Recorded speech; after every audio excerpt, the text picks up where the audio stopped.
বাংলার প্রাণকেন্দ্রে একটি ভয়াবহ বিপর্যয় নেমে এসেছে। 2024 সালের বন্যায় ক্ষতিগ্রস্ত হয়েছে সমাজের সকল সম্প্রদায়ের মানুষ।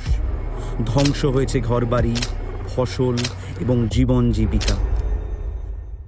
2009-এর পর থেকে এটি বাংলার সবথেকে ভয়াবহ বন্যা।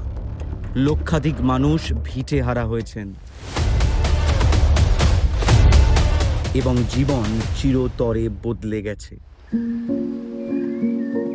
এই অন্ধকারময় পরিস্থিতিতে বাংলার মাথা তুলে দাঁড়ানোর অদম্য ইচ্ছে আশার আলো বিকিরণ করেছে।